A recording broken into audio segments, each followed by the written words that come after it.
De pie, por favor. En nombre de Dios y la patria se abre la sesión.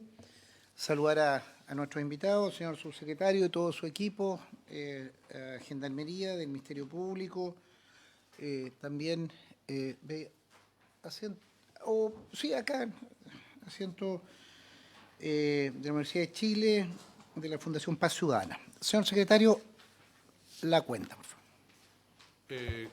Buenos días, señor presidente, señoras y señores senadores. Las comunicaciones que se han recibido son las siguientes.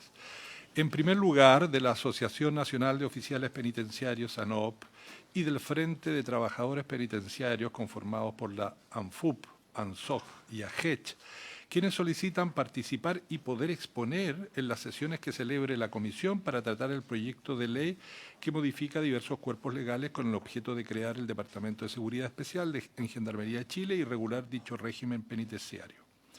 En segundo lugar, también hay una comunicación de la Agrupación Nacional de Empleados Fiscales, ANEF, quienes solicitan ser recibidos por la Comisión con el objetivo de dar a conocer su opinión sindical respecto del artículo 2 del proyecto de ley ya mencionado. En tercer lugar, de la Asociación Nacional de Suboficiales de Gendarmería, ANSOJ, quienes solicitan revisión de la documentación relativa al proyecto de ley que amplía la penalización dispuesta en el artículo 304 bis del Código Penal para fortalecer la seguridad perimetral de los recintos penales. Son 2 boletines refundidos, presidentes, senadores, el que se encuentra este proyecto en segundo trámite constitucional en esta comisión. Eso respecto de la cuenta, señor presidente. ¿Se ofrece la palabra? Si no hay palabras pedidas, vamos a pasar a la orden del día, que en primer lugar tenemos invitados para estudiar el proyecto boletín 17007-07, que crea el Departamento de Seguridad Especial en Gendarmería de Chile, y tenemos los invitados confirmados. Sí, presidente, nos acompañan como invitados especiales para esta sesión de la Fundación Paz Ciudadana, el director ejecutivo, don Daniel Johnson, de la Universidad de Chile, la académica, señora Olga Espinosa, y se ha excusado del Centro de Estudios, Justicia y Sociedad el director de Investigación y Desarrollo, señor Pablo Carbacho. Hago presente a sus señorías que esta iniciativa ya la Comisión celebró una sesión inicial en que el Gobierno presentó las principales características de este proyecto de ley y ustedes tienen que determinar cómo continuar con el estudio. Si habían quedado un conjunto de preguntas pendientes y ustedes tienen que ver en qué orden van a continuar con el estudio de esta iniciativa. Sí, lo importante, no están todos los senadores presentes, están algunos presidiendo, incorporándose a otras actividades. La senadora Bensberger también va a reemplazar en Hacienda. Yo creo que lo importante hoy día es escuchar a los dos expositores. Les agradezco que estén presentes, tanto a Daniel como a Olga, también con nuestros invitados, tanto del Ministerio Público, del Ministerio y de Gendarmería, poder escuchar la presentación de ellos, al menos para despachar eso, y las respuestas. Yo creo que vamos a hacer una sesión de respuestas, digamos, porque quedaron varias interrogantes o cifras o datos. Si le parece que vayamos directamente a nuestros invitados para escuchar la exposición.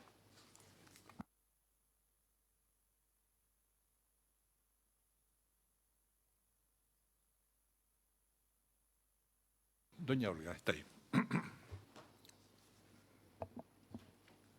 Adelante, tiene la palabra. Muchas gracias. Estimado señor presidente, agradezco la invitación y por su intermedio extiendo el agradecimiento a las y los honorables senadores y a todos los participantes de esta sesión. He organizado mi presentación en 2 partes. Una primera parte con algunas ideas generales y luego una segunda parte con algunas precisiones más puntuales respecto de la propuesta de ley. La propuesta que se está analizando se refiere a la regulación de las cárceles de máxima seguridad asociadas a la creación de este nuevo Departamento de Seguridad Especial, las que en principio estarían destinadas a albergar personas encarceladas de alto compromiso delictivo. vinculadas en principio al crimen organizado, que son parte de las discusiones que se han sostenido. Estas cárceles, en términos generales, existen en muchos lugares. Sin embargo, en diversos países, como por ejemplo Estados Unidos, algunas autoridades han venido demandando su cierre, dado la casi inexistente evidencia de que reduzcan la inseguridad, además de sus altos costos y las reiteradas denuncias de vulneración de derechos humanos. Pero una cuestión de fondo es si esta medida produce o produciría los resultados esperados. Se ha indicado que buscaría confrontar el crimen organizado o inclusive ser una medida que incida en la reducción de la reincidencia. Sin embargo, colocar a las personas privadas de libertad en este tipo de régimen no es un objetivo, sino más bien un medio para alcanzar un fin. Diversas investigaciones indican que los motivos para la instalación de este tipo de unidades especiales o de prisiones apuntan principalmente a razones de gestión penitenciaria más que a la reducción de la criminalidad o de la inseguridad. Si reconocemos que estas cárceles buscan gestionar el desorden y la violencia en el sistema penitenciario, vale la pena preguntarse ¿cuál es la magnitud de los problemas asociados a justamente el desorden y la violencia? ¿Cuáles son las causas? ¿Cuáles son los problemas que los caracterizan? Y la evidencia indica que la violencia en las cárceles tiene diversos motivos, como la escasez de programas de reinserción, el consumo problemático de drogas, entre otros elementos.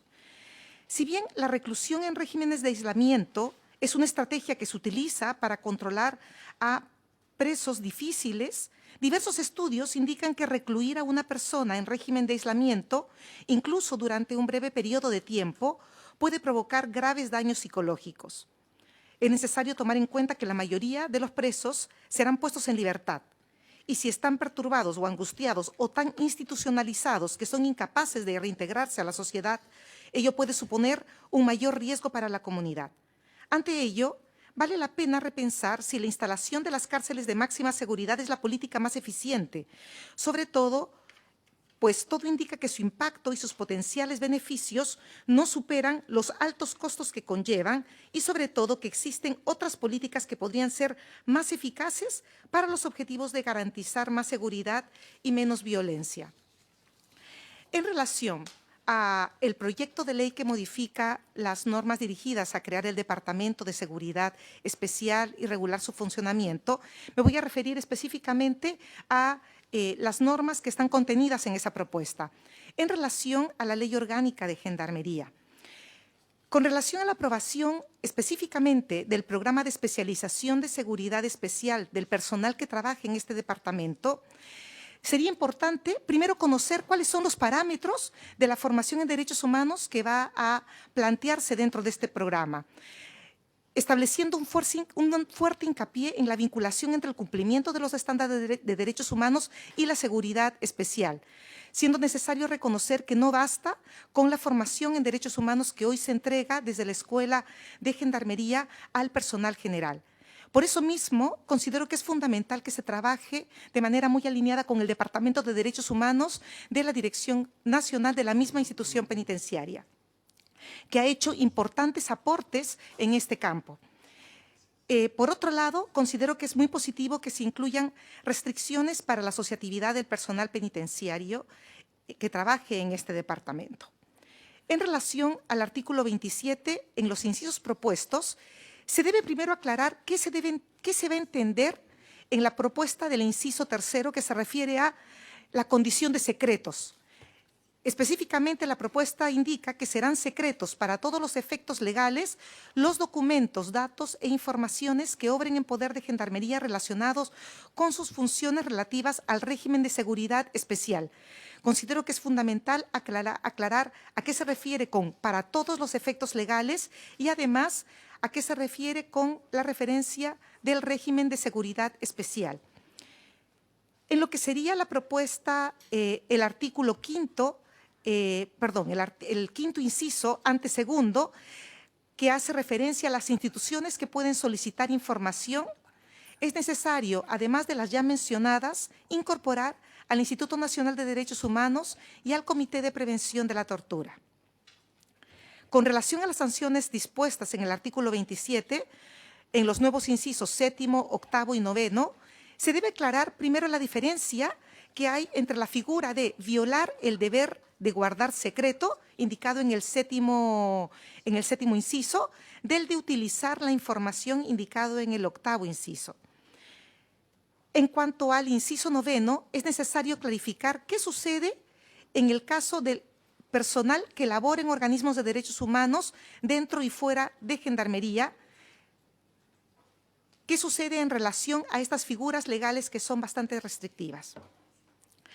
Y por último, en relación al artículo 27 bis, que dispone que los procedimientos de adquisición de bienes y servicios utilizados exclusivamente para la administración y funcionamiento de los establecimientos y secciones penitenciarias de seguridad especial tendrán el carácter de secreto, esta definición resulta bastante preocupante, entre otras cosas porque existen bienes que proveen servicios que son garantía de derechos fundamentales y que también entrarían dentro de esta categoría, sin posibilidad, dejando fuera de la posibilidad de observación o de fiscalización.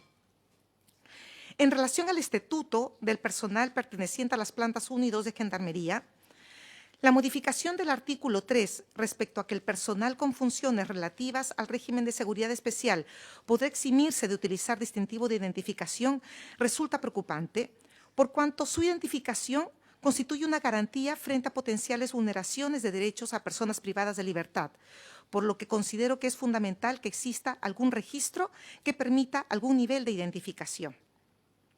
Con relación al artículo 4, no queda claro si es efectivamente obligatorio haber realizado el curso previamente a cumplir las funciones en este departamento, lo que entiendo que es un punto que requiere cierta clarificación. Por último, en relación a la propuesta de modificación del Código Penal, específicamente aquella que modifica el artículo 80, resulta compleja esta propuesta de modificación porque en parte atentaría contra el principio de legalidad, dado que se refiere a ámbitos que, si bien están regulados en el Reglamento de Establecimientos Penitenciarios, requieren ser sancionados por una ley, especialmente por cuanto el régimen penitenciario regula normas que restringen derechos, tales como la aplicación de sanciones o la restricción de derechos fundamentales.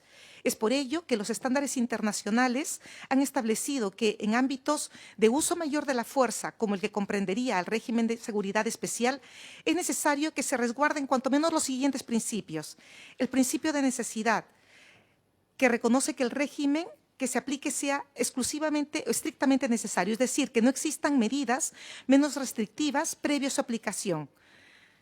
El principio de proporcionalidad, que indica que la medida tiene que ser proporcional en cuanto a que el mal irrogado que por el recluso sea de tal magnitud que justifique la medida. El principio de legalidad, que indica que la derivación y permanencia en estos establecimientos se imponga y se prolongue por autoridades competentes, respetando el debido proceso y el deber de fundamentación de la medida, como es el caso, por ejemplo, que se estaría alterando cuando se refiere a que los imputados solo deberán ser deberán notificarse, en su caso, a los juzgados de garantía, cuando lo que correspondería efectivamente es solicitar que estos juzgados autoricen expresamente su traslado a este tipo de régimen. Y por último, al principio de no discriminación, que indica que el Estado no puede discriminar ni dirigir infundadamente esta medida sobre determinados grupos o personas con características especiales. Y para terminar, solo quisiera indicar que tal como lo refiere el informe del Comité de Prevención de la Tortura sobre justamente este tipo de establecimientos, existe y es necesario reconocer la legítima preocupación por el crimen organizado y los delitos violentos, en tanto estos no puede permitirse disculpe, voy a volver a leer esta parte que lo estaba interpretando mal. El CPT, el Comité de Prevención de la Tortura, ha indicado que la legítima preocupación por el crimen organizado y los delitos violentos no puede permitir la naturalización de condiciones que vulneran la dignidad de las personas. Si bien pueden existir casos donde el uso de la cárcel y el aislamiento como dispositivo de máxima seguridad pueden resultar idóneos, es crucial que esta medida se implemente conjunto con controles efectivos que permitan establecer límites temporales y estrictos para su aplicación, evitando así espacios de discrecionalidad y arbitrariedad. Por ello mismo, finalmente, considero que es fundamental que instituciones del Estado con experiencia y productos específicos sobre este ámbito, como es el Comité de Prevención de la Tortura, sean además convocados en esta importante instancia. Muchas gracias. Muchas gracias, Olga, por la exposición. Acumulemos las preguntas y escuchemos ahora a don Daniel Johnson de la Fundación Paz Ciudadana.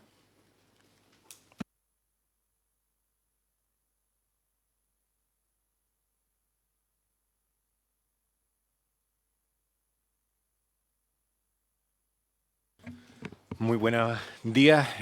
Muchas gracias, presidente, por la invitación a esta comisión a exponer. Para nosotros es sumamente importante este proyecto y los efectos que se busca a partir de él. Preparamos una presentación corta para ir guiando los comentarios que vamos a ir haciendo. Primero, vamos a ver tres temas. Primero, el proyecto de ley. Ustedes lo conocen muy bien, así que vamos a ser muy sintéticos. Algunos nuevos críticos que nosotros vemos en el proyecto como está redactado hasta el minuto y algunas recomendaciones que permitirían superar estos nuevos críticos. Primero, sobre el proyecto de ley, bueno, tiene objetivos declarados en el mensaje, que son velar por la seguridad pública, el reforzar la institucionalidad encargada de recintos penitenciarios en condiciones de especial seguridad y creación de un nuevo régimen penitenciario. Y también el proyecto de ley se sustenta en un diagnóstico que hace de que habría una sobrepoblación penitenciaria. Bueno, sabido es que eso es una realidad, que hay malas condiciones de habitabilidad y que hay déficit en la gestión de la seguridad, que estos tres condiciones que tienen los recintos carcelarios hoy día generarían condiciones para que organizaciones criminales adquieran poder y que esto generaría o la necesidad de contar con un sistema de seguridad adecuado para la convivencia pacífica de las personas privadas de libertad, tanto entre ellas como con el personal que ejerce funciones dentro de los recintos penales. Todo lo que establece el proyecto de ley como justificación. Y que, por lo tanto, necesitamos una institucionalidad penitenciaria con destinación específica y capacitación suficiente para hacerse cargo de las labores requeridas para controlar el régimen especial de seguridad y una regulación, debería decir, perdón, con rango legal específica sobre ello. Entonces, partimos de una sobrepoblación, de malas condiciones de habitabilidad, déficit de gestión, pero lo estamos resolviendo con este proceso porque eso generaría mayores riesgos en cuanto se podrían desarrollar condiciones para el crecimiento de organizaciones o del poder de organizaciones criminales. El proyecto de ley, ustedes lo conocen, modifica varios cuerpos legales, de hecho 5 en particular: la Ley Orgánica de Gendarmería, el Código Penal, la Ley de Asociaciones de Funcionarios de la Administración del Estado, el Estatuto de Personal de Plantas de Gendarmería y la ley que fija y modifica las plantas del personal de Gendarmería. Son 5 documentos, pasa a ser como una especie de ley miscelánea que modifica varios contenidos en distintos proyectos de ley. ¿Qué hace? Crea el Departamento de Seguridad Especial, establece medidas específicas para el personal de este departamento, crea un régimen penitenciario de seguridad especial, establece secreto en procedimientos administrativos, ya lo escribió Olga, y otorga facultades administrativas a Gendarmería y considera regulaciones adicionales. Ahora, entendiendo ese contexto que es conocido por todos, algunos nuevos críticos que nosotros vemos en el proyecto. Primero, a ver, y antes de entrar a los números críticos, quizás es importante destacar que el que haya una preocupación por la institucionalidad de Gendarmería nos parece sumamente pertinente. O sea, es algo que tenemos que abordar. Evidentemente, las condiciones básicas que establece el proyecto de la sobrepoblación, las capacidades de gestión y las condiciones que tenemos dentro de los recintos carcelarios son preocupaciones relevantes que pueden generar una crisis penitenciaria si es que no las abordamos rápidamente. De hecho, ya no podríamos decir oportunamente porque evidentemente lo deberíamos haber abordado como país, quizás algún tiempo atrás. Pues ya no es oportuno, pero que sí sea rápido para poder controlarlo. Dicho eso, el proyecto nosotros nos centramos aquí en las cosas que creemos que hay que mejorar en el proyecto. Entonces, primero, la formación para los gendarmes en funciones de seguridad pareciera insuficiente. Eso creemos que es un nuevo crítico. Creemos que es una especialización sumamente delicada. Las funciones que van a cumplir son de alta complejidad y por lo tanto creemos que lo que está planteado en el proyecto de ley como metodología de capacitación a través de la misma escuela de gendarmería creemos que pudiera ser insuficiente. Ahí vamos a hacer una propuesta. Segundo, la confidencialidad, algo dijo Olga, ya esto imposibilita monitoreo y control, arriesgando decisiones que puedan ser discrecionales y arbitrarias. Hay que ver cómo se equilibra. Aquí tienen que haber, no podemos pensar solamente en la protección que uno busca, que está bien a través de las medidas de confidencialidad, sino lo equilibramos con medidas también que permitan establecer los controles que son necesarios. En tercer lugar, nos establece nítidamente mecanismos a través de los cuales pueda levantar información por parte del Ministerio de Justicia y Derechos Humanos para establecer su rol rector y de control sobre las secciones de seguridad especial. O sea, si se mantiene la confidencialidad, podría incluso, como está redactado el proyecto de ley, incapacitar al mismo Ministerio de Justicia y Derechos Humanos de poder hacer el monitoreo natural que tiene que hacer de todas las secciones de gendarmería. Creemos que eso hay que revisarlo. Tampoco se establece el levantamiento de secreto para investigaciones penales más allá de la obligación de denuncia de delitos y de declaración por parte de funcionarios de gendarmería. Creemos que alguna investigación que puede no nacer de una denuncia directamente de gendarmería podría requerir también el levantamiento del secreto y eso creemos que debería ser pertinente con todos los resguardos, por supuesto, de la seguridad de los funcionarios. Segundo grupo de observaciones, la facultad de no identificación de funcionarios de gendarmería en régimen especial podría facilitar tratos inapropiados, algo dijo Olga también al respecto, creemos que hay alguna posibilidad de solucionarlo, ¿sí? La redacción del proyecto de ley permitiría contar con establecimientos completamente destinados a seguridad especial, lo que la experiencia internacional muestra que no es recomendable. Sí secciones, o sea, uno podría pensar, creemos que, porque el documento establece siempre establecimientos y secciones, pero no deja claro si van a haber establecimientos que podrían ser exclusivamente para seguridad especial. Y crear establecimientos exclusivamente para seguridad especial ha mostrado en otros países de Latinoamérica ser una experiencia, poder ser riesgoso. O sea, han habido desarrollos de organizaciones intelectuales porque se han creado establecimientos exclusivamente para la contención o las penas de personas de estos grupos. Y eso puede ser sumamente peligroso, entonces nosotros recomendamos más moverse hacia las secciones dentro de recintos carcelarios que cárceles exclusivamente dedicadas a ello. El jefe del Departamento de Seguridad no asegura ser altamente técnico porque queda declarado que es de exclusiva confianza del director nacional. Creemos que puede ser, pero creemos que tiene que haber algún sistema de selección para que tenga la alta especialización que ese cargo requiere. Y por lo tanto recomendamos, bueno, ahí vamos a ver las recomendaciones más adelante, pero quizá un sistema de nombramiento que asegure la calidad técnica.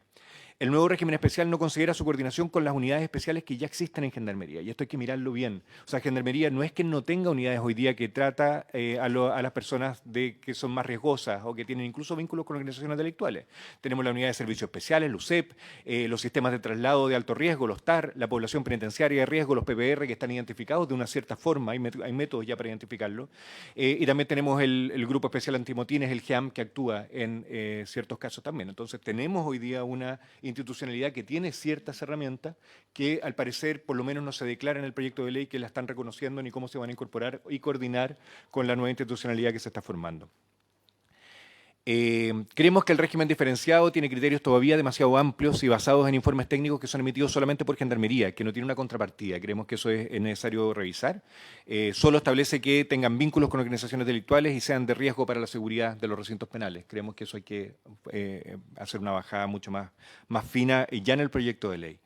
Da atribuciones también el proyecto de ley de Gendarmería para determinar condiciones de ingreso a régimen especial y establece confidencialidad, por lo que imposibilita el monitoreo y control, arriesgando decisiones que pueden ser discrecionales y arbitrarias. Aquí tenemos que, siempre sabemos que incluso la mejor herramienta para combatir los riesgos de corrupción que existen dentro de las instituciones, sobre todo cuando estamos trabajando con este tipo de personas privadas de libertad, es la transparencia. Entonces, como hay que tener cuidado con las herramientas de confidencialidad porque podrían ir en una dirección contraria. No considera instrumentos de evaluación de riesgo y vínculo con organizaciones delictuales estandarizados ni con evidencia. O sea, Gendarmería en esto ha dado pasos en otras líneas. Ellos aplican instrumentos, de hecho, una vez postularon y ganaron un premio con la Fundación Paz Ciudadana por unos instrumentos de estratificación de la población penal, pero en este caso creemos que tienen que seguir profundizando esa línea. Existen instrumentos internacionales que han mostrado ser exitosos para medir el compromiso y el riesgo delictual, y por lo tanto creemos que deberíamos ocupar esos instrumentos que ya existen y no inventar uno nuevo y dejarlo no establecido en la norma. Deberíamos establecer algunas condiciones mínimas que tienen que tener los instrumentos para poder definir qué población podría entrar a este régimen especial. El proyecto de ley no considera un diagnóstico acabado que determine los riesgos actuales y su dimensión, tampoco indicadores, metas ni plazos. No sé si lo que iban a tratar a lo mejor de datos que se habían pedido tiene que ver con eso, pero es fundamental entender cuánta es la población que ustedes piensan que hoy día debería necesitar este régimen especial. ¿Cuántos son? ¿Dónde están? Para poder definir también indicadores que nos determinen cuál es el problema que queremos resolver también. Si decimos cuántas personas consideramos que tienen vínculo con organizaciones delictuales, qué ha generado esos vínculos, cuál es el problema que está generando eso dentro de los recintos carcelarios, si no lo dimensionamos, ¿cómo vamos a saber después si el proyecto de ley logró o no logró mejorar la situación? Tenemos que diagnosticarlo correctamente, tenemos que definir indicadores y tenemos que definir metas de esos indicadores y después ir monitoreando el desempeño de estas acciones. No hay una estimación, bueno, ya lo dije, factible, es una estimación de población factible a ingresar a secciones de seguridad especial y, por lo tanto, de funcionarios de gendarmería requeridos para su atención que justifique el informe financiero. El informe financiero define una cantidad de funcionarios al primero y al quinto año, pero no se sabe cuántos de esos funcionarios a cuánta población estarían atendiendo esos funcionarios. Entonces, si uno no tiene el equilibrio entre la necesidad y la acción que estamos presentando, no sabemos si eso va a poder ser exitoso. O sea, esa data nos falta. No sé si es por confidencialidad que no se presentó, pero nosotros no podemos tener acceso a ella. El proyecto de ley se menciona el reglamento del artículo 80, que hay un tema de tema legislativo, y no existe un reglamento en el artículo 80, hace mención de los reglamentos en el artículo 80. Entonces creo que ahí hay una incongruencia que hay que revisar como en la técnica legislativa en el fondo, porque no queda claro cuál de los reglamentos, y además establece que van a hacer ciertas acciones una vez que sea aprobado el reglamento, y en la norma establece los reglamentos en el artículo 80. Entonces, ojo con el 80 bis y el 80 ter, que hacen referencia, al parecer erróneamente, a lo que establece hoy día el artículo 80. Recomendaciones, bueno, yo me adelanté y ya dije algunas de las recomendaciones, pero primero, dictación de una ley de ejecución de penas. Esto es irse un poco más afuera. Creemos que esto es una necesidad país. Necesitamos una ley y tribunales de ejecución de penas. De hecho, lo que estamos tratando de constituir hoy día como un régimen especial da cuenta de la necesidad de avanzar en esa línea. Creemos que sería más nítido, y solucionaría no solo los problemas de estos regímenes especiales, sino también otros problemas que tenemos en la ejecución de penas, y por lo tanto creemos que es el camino más pertinente. Se sugiere entonces la dictación de una ley de ejecución de pena que contribuye a otorgar legalidad y uniformidad a la normativa penitenciaria y de ejecución de la pena, unificando las disposiciones actualmente dispuestas en diversos reglamentos y leyes y regulando, entre otros, los regímenes penitenciarios, la aplicación de estos, los procedimientos internos y aquellos relativos a la aplicación de medidas disciplinarias, entre otros. Segunda recomendación, formación y supervisión del personal. Ya dijimos que consideramos que era insuficiente la formación que está establecida en el proyecto de ley, pero sobre todo para el director de esta unidad en particular. Entonces, esperamos que haya una formación en seguridad especial, que la formación en seguridad especial debe ser impartida por una institución distinta a Gendarmería, que cuente con una malla curricular orientada a la profesionalización, más que solo un curso. Y además, la criminalidad cambia permanentemente. Entonces, pensar que va a tener un curso que lo va a aprobar en algún minuto y que eso va a ser válido para muchos años después seguir ejerciendo el rol, creemos que no es suficiente. Tenemos entonces que contar con un sistema de perfeccionamiento necesario para el ejercicio de estas labores especializadas. Y esto podríamos hacerlo a través de un proceso de licitación, de un proceso de formación más amplio y continuo, considerando estándares de la ONU-ESI, por ejemplo, para mejorar la calidad del entrenamiento y evitar conflictos de interés, y los contenidos mínimos que debería tener, por supuesto, derechos humanos, estándares internacionales, técnicas de seguridad dinámica e interacción positiva, ya decía algo Olga al respecto, con las personas recluidas y prevención de la corrupción y manipulación. Tercera recomendación, la claridad sobre el régimen y supervisión judicial. Tenemos que evitar la discrecionalidad, incorporando expresamente en el proyecto de ley qué población va a estar sujeta al régimen de seguridad especial, precisando los supuestos y sometiéndolos a aprobación y supervisión judicial, a su aprobación y revisión periódica también. Se recomienda una aplicación muy restringida a personas imputadas. Ahí evidentemente hay una tensión que puede ser relevante con respecto a la presunción de inocencia. Entonces hay que tener cuidado con cómo lo vamos a implementar en población que no está ya imputada. O sea, muy restringida a personas imputadas, que no está condenada. Implementar evaluación y categorización de riesgos, y aquí lo que les decía, hay instrumentos basados en evidencias. Gendarmería ha hecho un avance importante en eso, no queremos que esto sea un retroceso, sino que sigan avanzando.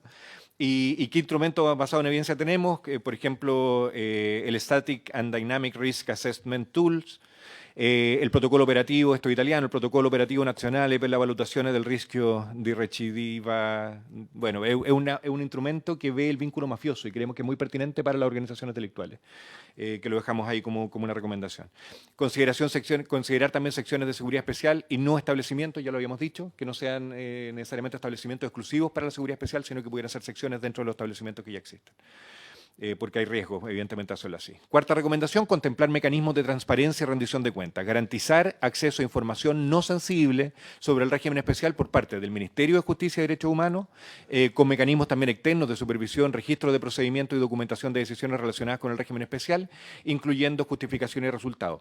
Uno entiende que, y en el siguiente punto, uno entiende que Gendarmería tiene la necesidad de proteger su integridad y, por lo tanto, la identificación del personal de Gendarmería es riesgoso, pero no por eso no podemos establecer un mecanismo de trazabilidad que permita determinar qué acciones pudieran ser correctas o no correctas ejecutadas por funcionarios de Gendarmería. Entonces creemos que a lo mejor una numeración que puede cambiar diariamente, a lo mejor, pero tienen que haber mecanismos de identificación secretos que sean solamente identificables por Gendarmería, pero que permitan la trazabilidad para poder realizar gestión de la función penitenciaria, porque si no quedamos ciegos también de cómo se está realizando la función y eso podría generar problemas. Entonces por eso hablamos de implementar un sistema de trazabilidad de acciones de gendarmes en régimen especial, no identificable por recluso, o sea, puede ser, por ejemplo, un sistema alfanumérico dinámico. Quintas recomendaciones, asegurar la competencia técnica del jefe del Departamento de Seguridad Especial a través de su nombramiento por el Servicio Civil. Podría ser un procedimiento de alta dirección pública y no considerando solo la exclusiva confianza del director nacional. Considerar cómo el nuevo régimen especial se coordinará con la unidad, ya lo habíamos hablado, especiales existentes en Gendarmería, ya hablamos de la UCEP, de la TAR, del PPR y del GIAM. Y ya terminando, recomendamos también desarrollar durante el periodo de tramitación de este proyecto de ley un diagnóstico acabado que determine cuáles son los riesgos actuales y su dimensión y proponga indicadores, metas y plazos a incorporar. Y adicionalmente realizar una estimación de la población factible de ingresar a las secciones de seguridad especial y por lo tanto de cuántos funcionarios de Gendarmería requerimos para su atención que justifique el informe financiero que se está presentando. Eso es lo que teníamos preparado, presidente. Muchas gracias por la atención. Gracias por la exposición. Ofrezco la palabra sobre las exposiciones.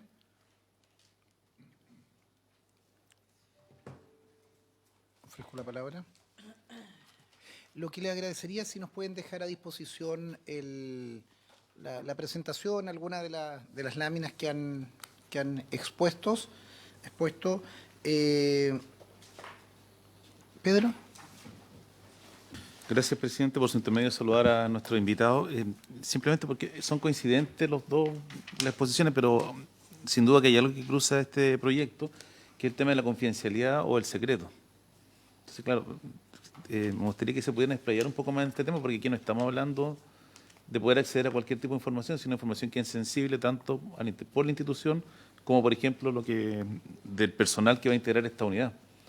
Yo creo que estamos todos de acuerdo que aquí tiene que haber trazabilidad y procedimientos de control y fiscalización, pero de ahí a cómo se accede a esa información y quién puede acceder es una discusión muy distinta, es muy tenue la línea, y generalmente desde la academia hay un sector de la academia que propone la máxima amplitud en temas de acceso a la información, no solo en casos policiales, en temas de defensa, porque sienten que ahí está la trazabilidad y el control de la gestión pública, pero eso se presta para que al final del día las instituciones no puedan realizar adecuadamente su tarea.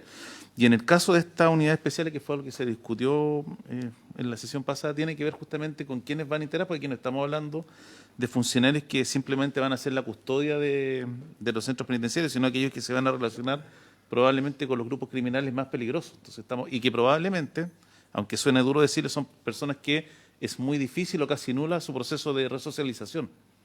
Entonces, a partir de eso, ¿qué mirada tienen ustedes un poco más en detalle de abordar esta discusión, que sin duda es una de las tensiones que tiene el proyecto? Gracias, presidente. Gracias. Claudia y Paulina. Sí, gracias, presidente. Yo agradecer las dos exposiciones y, por cierto, también sumarme a la solicitud de poder tener el material de respaldo, digamos, de sus exposiciones. Dos consultas también para ambos expositores. La primera tiene que ver también con yo advertí, digamos, en la sesión anterior también algunas inquietudes con respecto a la confidencialidad de los funcionarios que trabajen en esta unidad especializada. pero no solo desde el punto de vista que lo están viendo ustedes, sino que también incluso como resguardo para los propios funcionarios, que pudieran también ser víctimas, ¿no?, de alguna situación, y por lo tanto también el espacio de trazabilidad para ellos también es importante. Por lo tanto, si pudieran ahondar en esta materia con distintas formas de tener trazabilidad, pero al mismo tiempo garantizando lo que yo me figuraba en la sesión anterior, que es también la búsqueda de protección de esos funcionarios y funcionarias de situaciones que pudieran vivir de represalias por parte incluso de los propios internos, digamos, ¿no? Entonces, ¿cómo combinamos ambas cosas? Eso es un poco lo que me gustaría. Y por otro lado también el ámbito de la formación y la capacitación. Me parece importante también poder profundizar un debate en esta materia, puesto que en general no solo Gendarmería, sino que también nuestras policías y las Fuerzas Armadas en nuestro país son formadas por sus propias instituciones. Por lo tanto, si aquí se critica aquello o se plantea que se debe ampliar, ¿cómo lo ven? Porque es algo que a mí al menos me parece que no es tan de fácil resolución, digamos, por lo mismo, más propuestas en ese ámbito para, de principio, estas dos preguntas, presidente, si me permite. Paulina. Gracias, presidente. Bueno, por su intermedio, saludar a cada uno de nuestros invitados, a quienes se encuentran presentes, al director, a quienes se encuentran presentes en la comisión. Y me llamó la atención un punto que marcó, sobre todo desde la Fundación Paz Ciudadana, el director ejecutivo, sobre la formación para los gendarmes en funciones de seguridad especial insuficiente. O sea, catalogarlo insuficiente, tengo mi duda respecto a qué se refiere, porque efectivamente uno de los fundamentos del proyecto es precisamente que con las modificaciones a la institución tengamos un personal especializado para garantizar el orden y que esa especialización obviamente derive de la formación que van a recibir en la Escuela de Gendarmería, que obviamente van a estar sujetos a estrictas normas de confidencialidad, bueno, y apoliticismo dice acá, pero enfocados en que, entendiendo que va a tener un enfoque nuevo o más riguroso, que para mí al menos en este proyecto de ley, precisamente especialización es vital. O sea, es como que estuviéramos hablando casi del corazón del proyecto. Entonces, ¿qué lleva a pensar, teniendo el proyecto leído, revisado, estudiado, me imagino para venir a exponer hoy, que está siendo insuficiente esa formación? Gracias, presidente. Gracias. Senadora, antes de darles la palabra, yo voy a decir algo que no es políticamente correcto, pero la condición de presidente de la comisión me lo permite. A mí me sorprende la visión de los académicos, que siempre se sitúan, obviamente, desde la academia, pero a veces con poco sentido de realidad, con poco sentido de enfrentar los desafíos que hay que hacer. A nadie le gustan estos proyectos, a nadie le gusta una cárcel de alta seguridad, a nadie le gusta estos anonimatos, a nadie le gusta enfrentar estos retos, pero creo que es deber, o al menos así lo asumo yo de manera militante. Soy un senador que milita en un partido y que tiene una posición, en este caso del oficialismo, es hacerse cargo. Gobernar para transformar y hacerse cargo, y no simplemente para comentar. Entonces, respetando sus presentaciones, que le agradezco que las dejen entrar, no veo elementos de profunda reflexión de la realidad que hoy día tenemos en la situación, en los recintos carcelarios. Del tipo de... Ustedes hacen una reflexión desde la academia, desde el confort de la academia, pero no de la brutalidad de vivir en un barrio donde está tomado por el crimen organizado, o de estar en la cárcel pagando una pena por delitos comunes y aterrorizado porque cambia esa condición. Digo, incluso por los propios presos. ¿Para qué decir los funcionarios? ¿Para qué decir los familiares? ¿Para qué decir el entorno? Entonces, echo de menos un poco en su presentación una propuesta, respetando ustedes hacen el trabajo que hacen, pero dar cuenta de una realidad que ya llegó, que está, no es teórica, no es del derecho comparado. Entonces, echo de menos en su presentación el cómo enfrentamos esto. A mí no me gusta el modelo Bukele, lo dejo claramente establecido. Pero tampoco me gusta el buenismo de no hacer nada y de pedir un conjunto de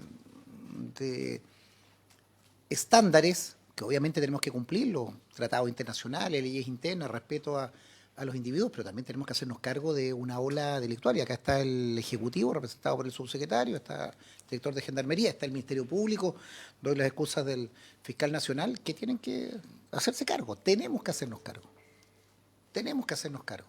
Porque la ciudadanía nos demanda eso, al menos a quienes hemos sido electos popularmente por un mandato y somos parte de un gobierno, y lo digo desde el gobierno, o lo diría también de la oposición, hacía el alegato yo en la sesión anterior, que estos son temas que cruzan el eje gobierno-oposición, y la decisión que se tome ahora la va eventualmente a beneficiar el próximo gobierno y el próximo, que no sabemos ni siquiera quiénes son.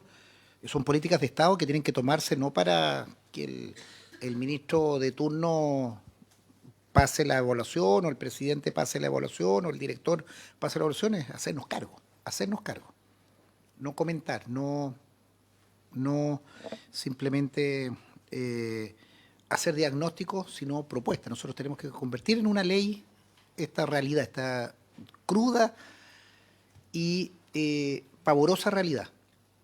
Entonces, la pregunta, hecha esta reflexión, me gustaría, ¿cuáles son las propuestas concretas?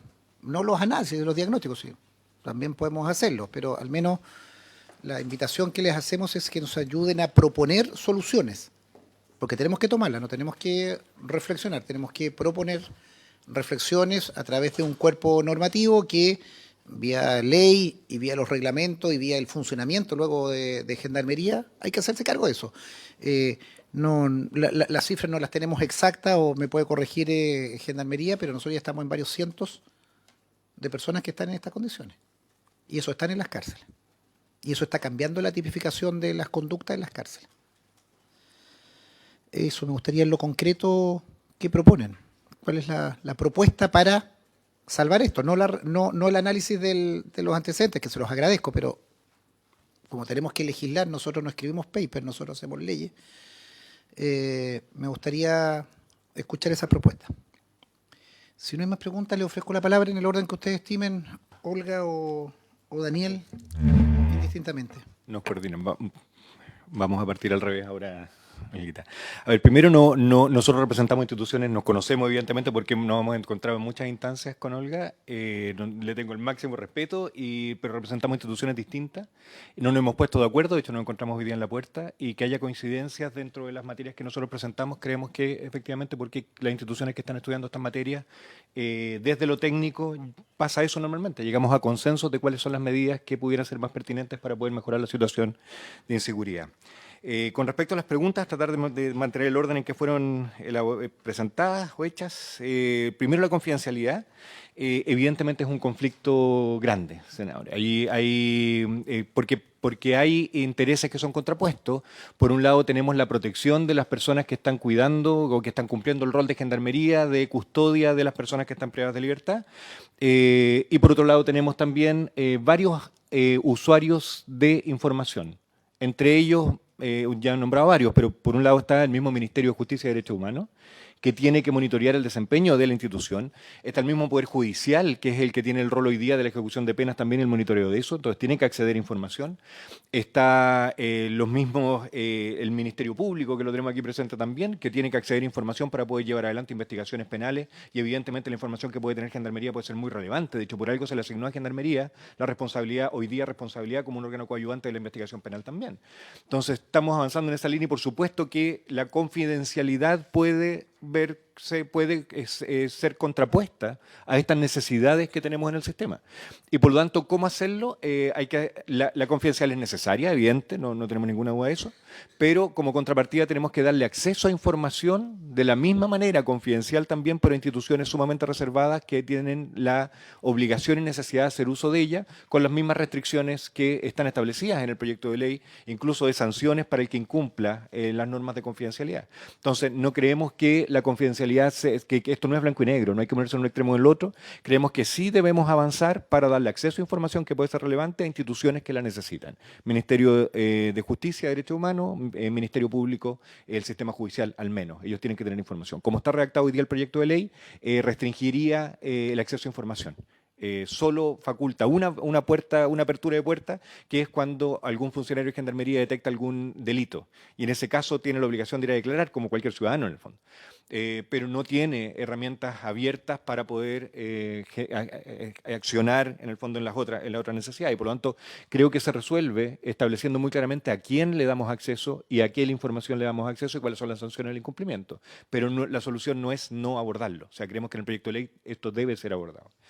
En segundo lugar, sobre todo sobre el tema de la formación, lo que están avanzando las instituciones policiales en el mundo, y esto no es academia, o sea, hoy día lo que está pasando en el mundo es que la academia está colaborando permanentemente en instancias mucho más activas con los operadores del sistema. De hecho, en Londres, por ejemplo, la policía tiene un director de la policía y es un director académico de la policía. Y va avanzando en paralelo la academia, el conocimiento, junto con la acción policial. Y son dos acciones que van en paralelo. En Chile el problema que tenemos es que las instituciones policiales y de las Fuerzas Armadas y en particular Gendarmería también se forman a sí mismas. Y evidentemente van buscando algunas herramientas internacionales, pero creemos que podría haber un vínculo mucho más permanente entre la academia. Y yo ahí, presidente, creo que también va al mismo cuestionamiento que usted hace, de este supuesto, como dice, alineamiento entre la academia y los que tienen que realizar las acciones en el sistema. Creemos que eso es, que mirarlo como dos entidades diferentes que hacen un labor distinto es el error.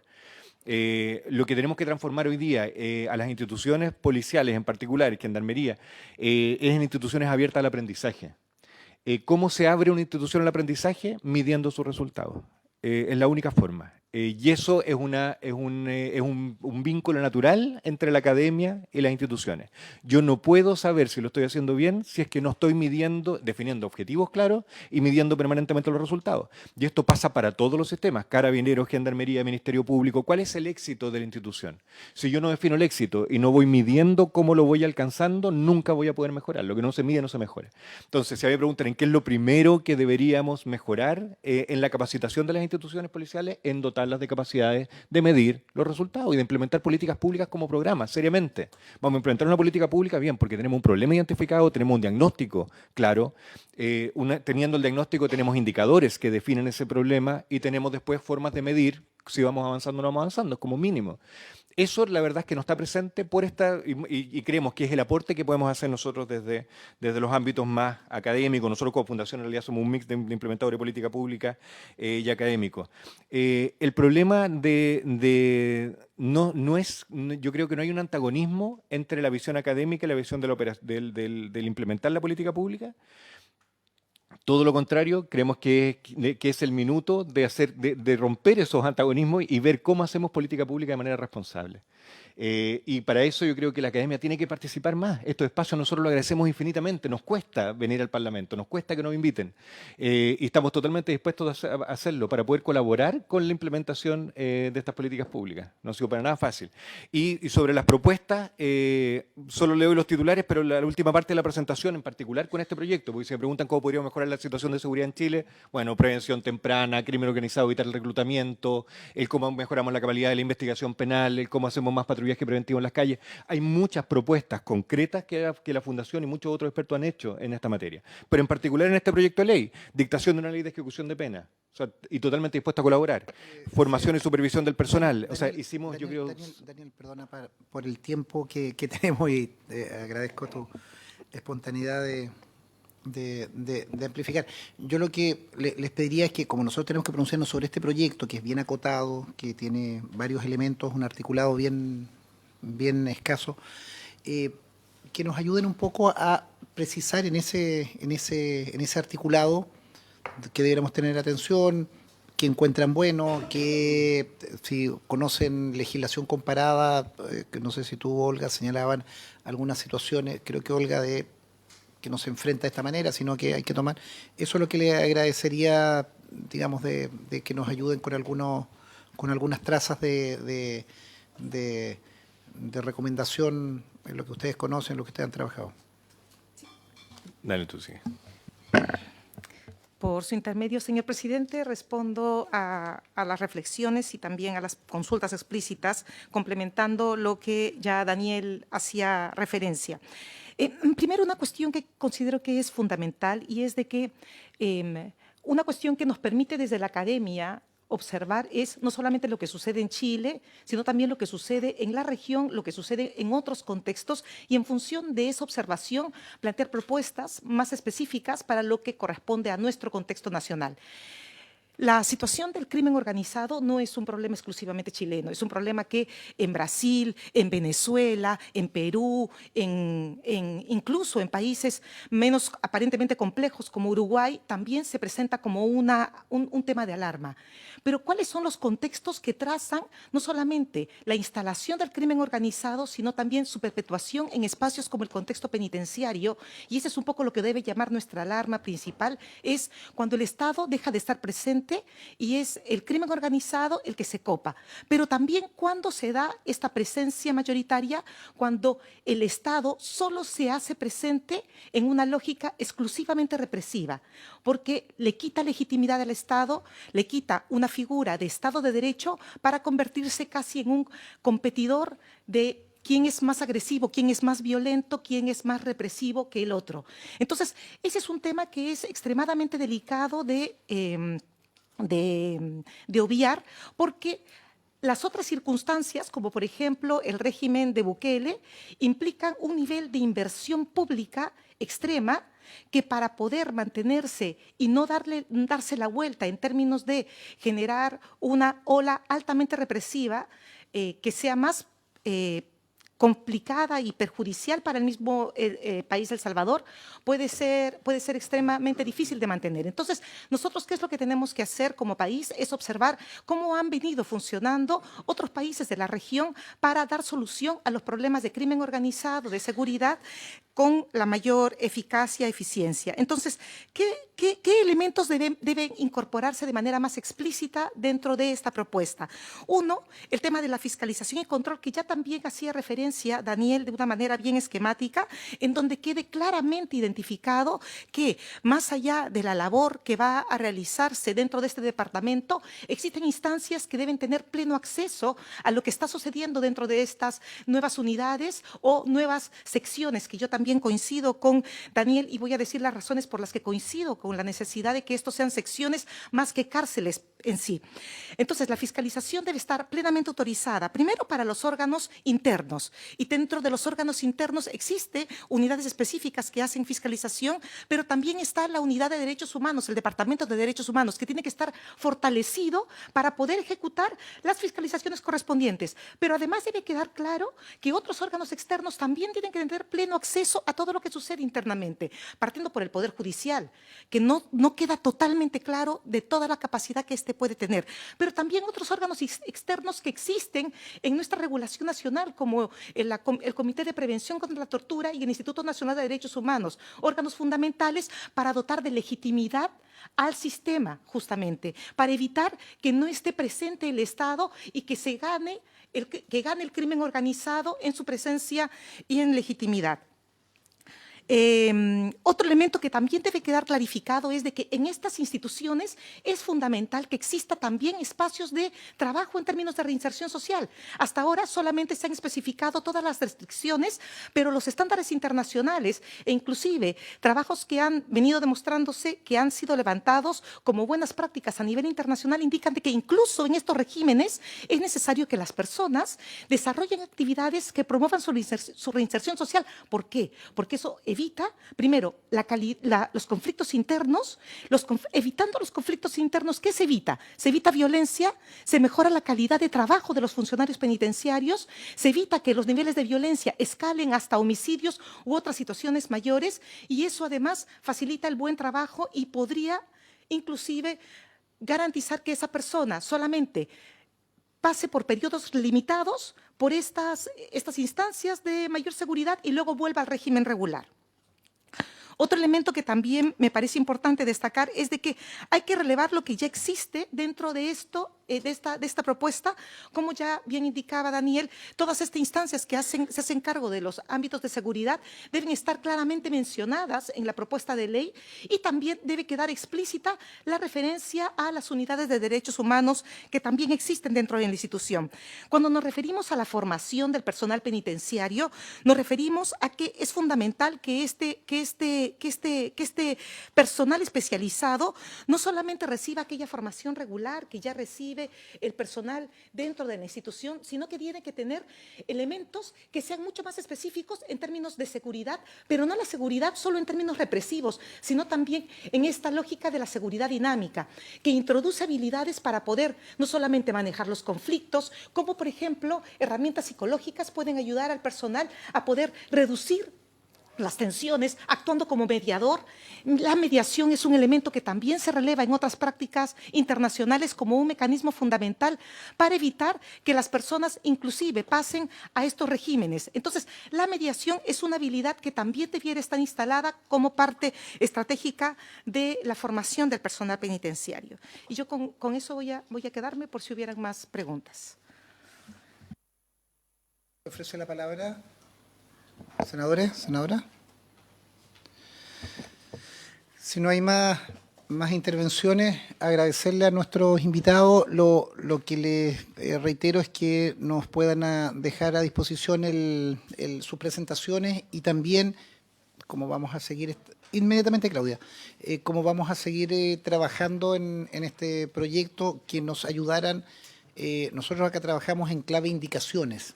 La indicación es lo que decía Daniel, si la referencia a los reglamentos estamos haciendo una mala remisión, o en el inciso tanto agregar tal o cual palabra o tal o cual función, digamos, dentro de lo que corresponda de nuestra, ya sea nuestra iniciativa parlamentaria o solicitándole al Ejecutivo algunas iniciativas que sean de exclusiva competencia de ellos. Eso es lo que quiero transmitirles, que la reflexión, su conocimiento, el derecho comparado o las aprehensiones, ayúdenos con algunas propuestas en clave indicación. Claudia, por favor. Sí, presidente, disculpe, a mí se me quedó una pregunta en el tintero y además quiero agradecer las exposiciones nuevamente, porque a mí me parece importante, independiente de si a todos y a cada uno de nosotros nos parece o estamos o no de acuerdo con todas y cada una de las presentaciones, lo importante es que es la presentación de la evidencia que nos traen nuestros invitados. Yo solo quería preguntarle a los dos, por su intermedio, presidente, hay un punto que en la sesión anterior se levantó también como inquietud, nos falta también tener las respuestas también por parte del Ejecutivo, de la propia Gendarmería, del Ministerio Público, pero a lo mejor desde el punto de vista de la academia, que nos pudieran, o de nuestros invitados, mejor dicho, hoy día, hacer un comentario con respecto a el tiempo que se propone por parte del proyecto de ley que pasen los funcionarios en esta unidad especializada, ¿no? Entonces se planteaba por parte del proyecto de ley 5 años. Entonces, si es que hubiera algún comentario en este ámbito, si en el plazo de tiempo que pudieran estar, si es pertinente, no es pertinente, cómo es, si lo han visto en los estudios comparados, etcétera. Eso, presidente. Habría que recordar la norma, lo que teníamos, y sin perjuicio de eso, pedirles ahí también una opinión, y lo insisto, en clave indicación, que es lo que a nosotros nos ayuda, porque solo como una referencia, nosotros podemos decir 1 año, 6 meses, 3 años, 1 año más en la escuela, tal o cual formación, pero eso tiene un sentido de realidad, porque hay que ver dónde se hace, cuál es la disponibilidad de la escuela o del grupo de instrucción donde se vayan, y también cuál es un elemento que también es interesante, la formación continua, de decir, yo capacito a alguien, esa persona tengo que recapacitarla, y también, si ustedes revisan el articulado, en el articulado se establecía que ese personal estaba con una determinada, un plazo de tiempo en el cargo, y luego salía, y hay uno de los debates que decíamos, bueno, ¿qué es lo que se hace con ese funcionario? Claro, que se capacitó, tú lo sacas de la función, tienes que recapacitar. Bueno, sí, nos ayudan en eso, pero le insisto, en clave indicación, en clave de cómo podemos incorporar, aumentar el año o hacer una educación continua o tal vez en el derecho comparado, cómo se ha tratado. Le ofrezco la palabra. A ver, la verdad a mí me sorprendió la pregunta porque por lo menos en el texto de ley que nosotros revisamos no estaba establecido un término, sino o por lo menos yo no lo vi de 5 años. No, que lo leí cuidadosamente, no me acuerdo que apareciera 5 años. Parte de la presentación que nos hicieron a nosotros. Ah, perfecto, pero en el texto no aparecía. Lo que sí aparecía era una condición de pérdida del beneficio, como que había una condición que podrían dejar de poder prestar este servicio. Entonces, lamentablemente no tengo una respuesta como preparada, pero cosas que sí creo que son súper relevantes. Primero, la especialización. Segundo, que si pensamos que son 5 años, hay que tener claro el por qué pensamos que un tiempo tiene que ser más corto. Primero, porque hay un incentivo, primero en esto, que es súper delicado, porque según mi cálculo eran 170.000 pesos mensuales, como el bono que iba a quedar según los cálculos que uno hace del informe financiero.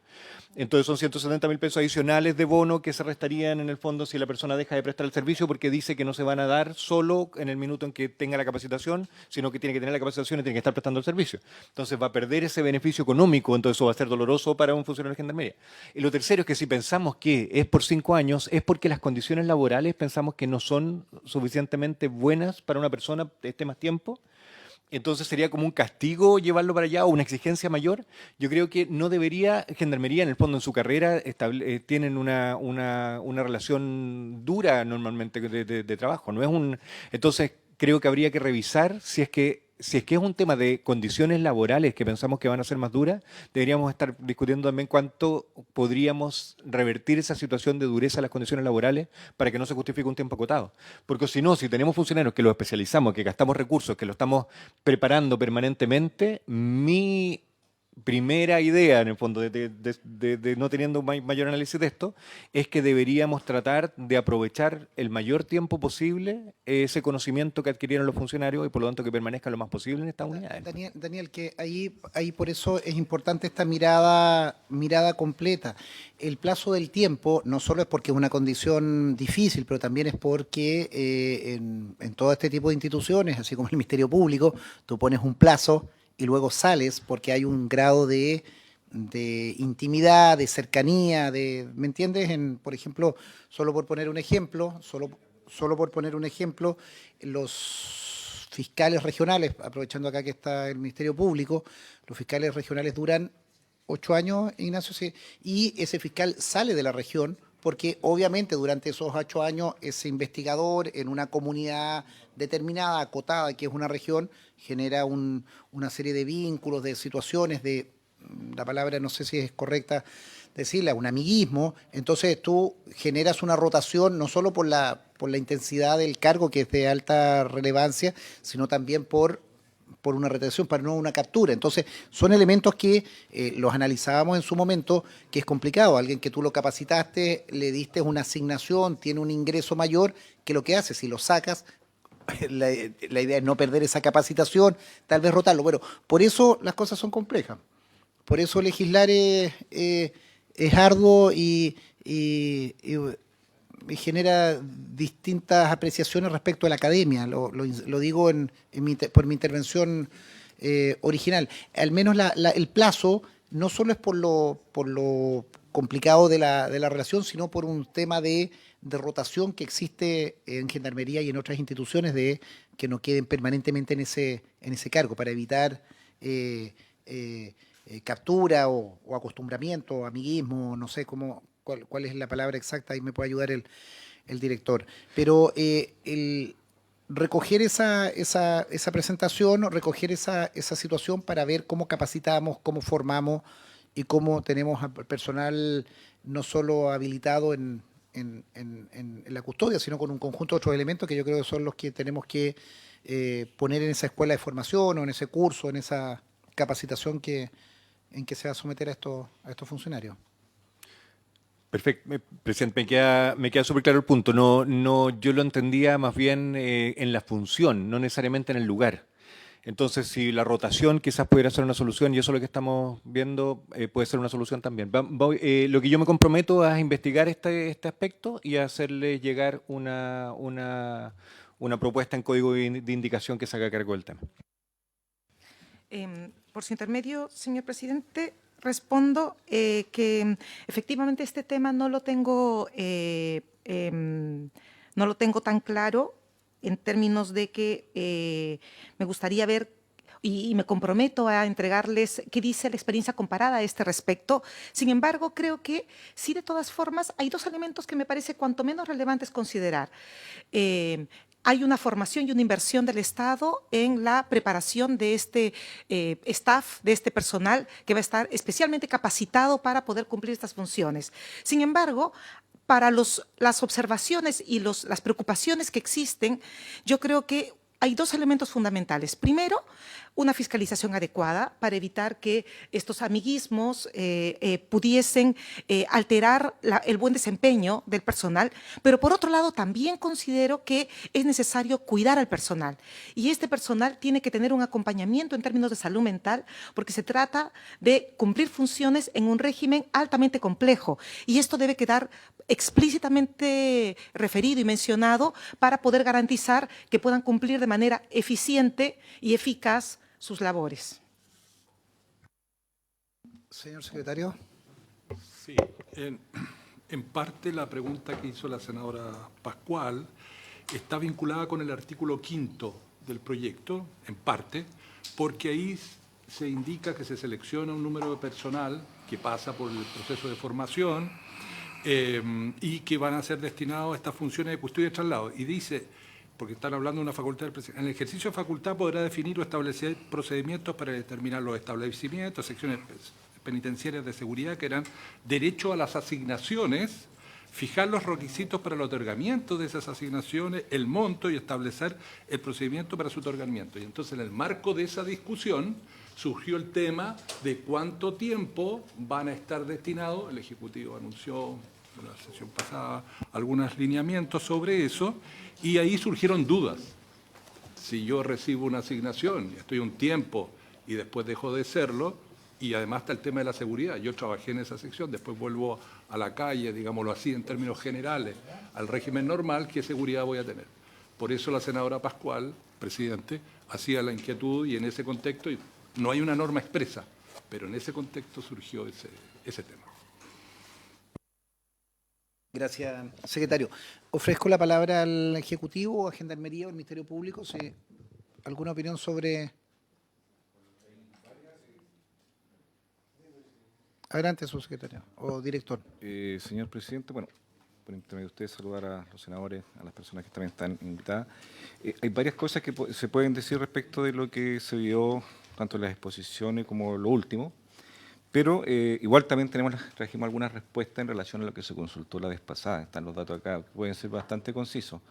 Director, perdón, como la sesión anterior se declaró secreta por un conjunto de informaciones, yo lo que le agradecería, como además la senadora Ebensberger tuvo que ausentarse para integrar otra comisión, que dejemos otra sesión, acumulemos la mayor cantidad de inquietudes y esas respuestas démoslas en una próxima sesión. Yo lo que, para cerrar este punto, porque tenemos 2 puntos en la tabla, es que, aprovechando a nuestros invitados, aprovechemos inquietudes, dudas que nos surgieron de su intervención, para tanto usted con Gendarmería o el Ejecutivo o el Ministerio Público, para hacer un pequeño debate sobre eso y liberamos a nuestros invitados. Pero principalmente refirámonos al proyecto, pero a través de la intervención que hicieron los... Sí.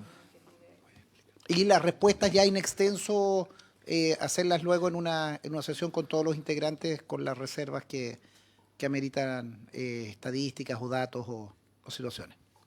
Señor presidente, aún así yo quisiera pedir, si para dar la respuesta o poner luz sobre este asunto, la pudiésemos hacer secreta, porque igual se van a entregar antecedentes. Sí, que insisto, no la voy a decretar secreta, porque si no tenemos que pedir a todos y los invitados no están sujetos a la... están sujetos a la... Ningún problema. A la obligación de reserva. Entonces lo que le diría es que hagamos una reflexión un poquito más general ahora y luego en una sesión con la reserva correspondiente hacerlo. Pedro y Ignacio. Presidente, creo que un tema que se podría referir el director y el subsecretario tiene que ver con la formación, porque fue un tema que salió acá en la discusión. Entonces probablemente podrían explicar que eso es algo de acceso público y dejar todo lo otro para la sesión secreta. Porque acá hay no un cuestionamiento, sino como una sugerencia de que debiera ser una formación externa y no de la propia escuela. Buen punto. Ignacio. Presidente, tres cosas muy breves. Primero, nos comprometemos a analizar el estudio desde la perspectiva de las dificultades que la reserva, que nosotros consideramos que es importante, el secreto puede eventualmente afectar algunas investigaciones de carácter penal. En principio no lo vemos, pero lo vamos a estudiar con detalle por si hay que proponerle alguna indicación a esta comisión. Lo segundo, presidente, creo que es bien debatible, es una cosa que se planteó por parte de la Fundación Paz Ciudadana respecto de esta diferencia entre establecimientos y secciones.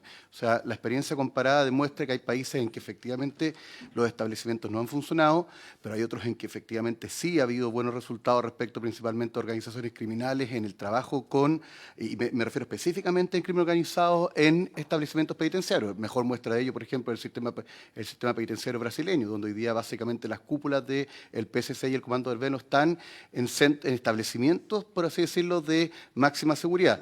Y hay países donde han funcionado bien teniendo ambos modelos, es decir, establecimientos y secciones. Por lo tanto, yo creo que es más bien una cuestión de gestión que una cuestión de a priori rechazarlo legislativamente. A mí esa es como mi impresión. Y lo tercero, presento una cosa que preguntaba por su intermedio la honorable senadora Pascual.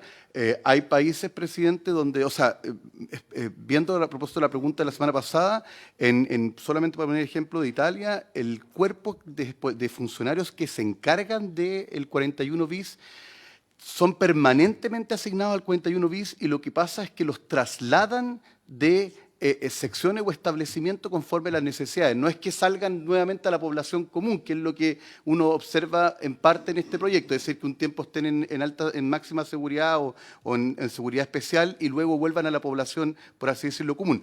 Conforman un equipo, un cuerpo vinculado al tratamiento del 41 bis y van rotando por secciones del país conforme a precisamente dos criterios que son fundamentales. Corrupción, es decir, evitar la corrupción, y segundo, protección, es decir, darles protección porque estar mucho tiempo en un establecimiento de alta seguridad finalmente también configura un riesgo para ellos. Eso, presidente, muchas gracias.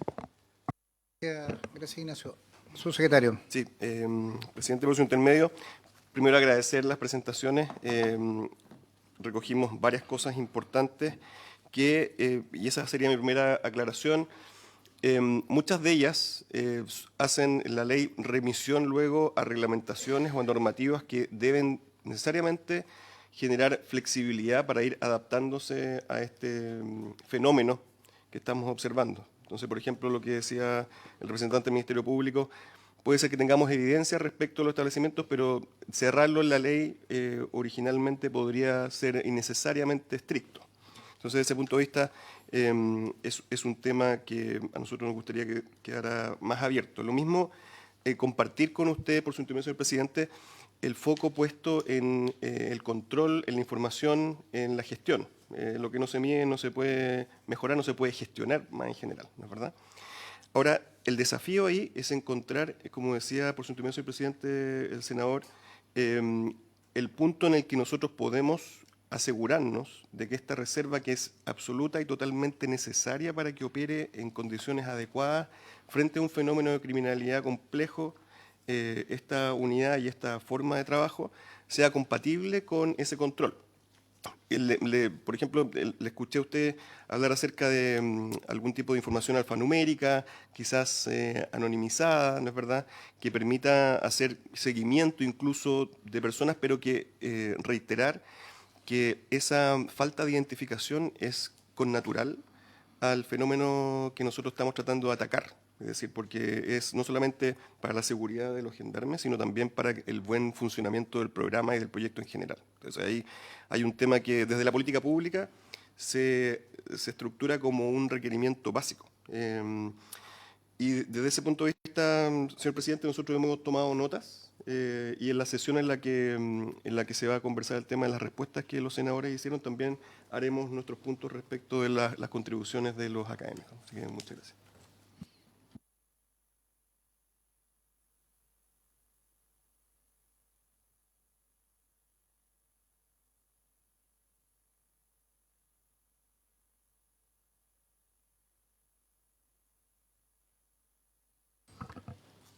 Gracias, señor presidente. A ver, por lo que se pueda decir. Primero, las capacitaciones que se realizan, a contar un tiempo más, en la Escuela de Gendarmería van a subir a 4 años en el caso de los oficiales y a 2 en el caso de los suboficiales. Hay convenios internacionales también para capacitar en la materia. Y aquí hay un punto importante que hay que abordar, que es la intuición que va desarrollando el funcionario dentro de los establecimientos penales.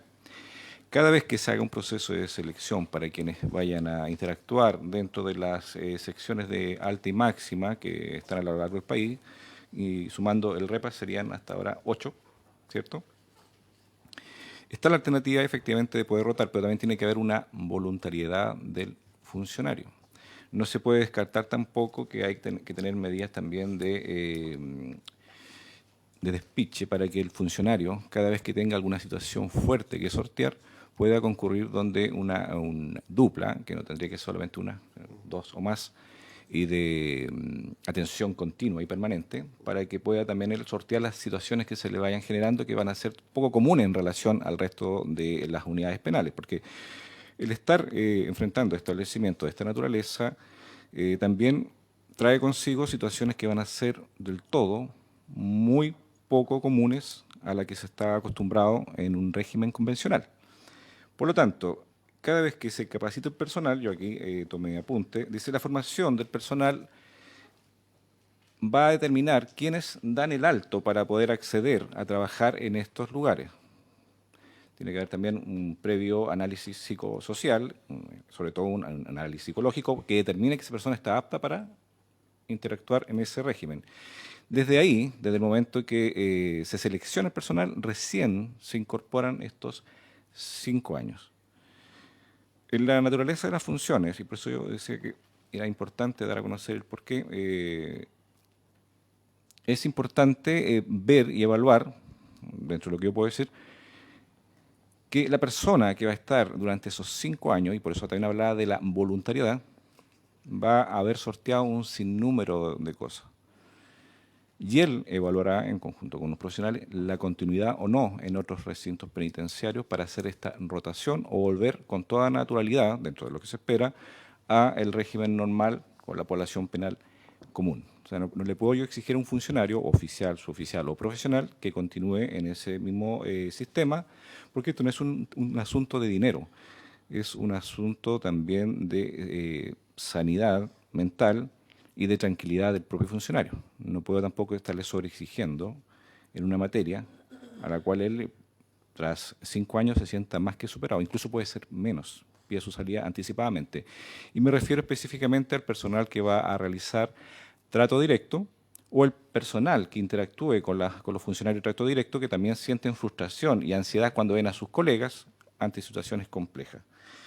Por lo tanto, la capacitación no solamente debe ser inicial, debe ser continua, debe ser también aplicada con expertos internacionales, ya sea que se desplace el personal hacia esa zona o se contrate personal externo para que vengan a capacitar continuamente al personal.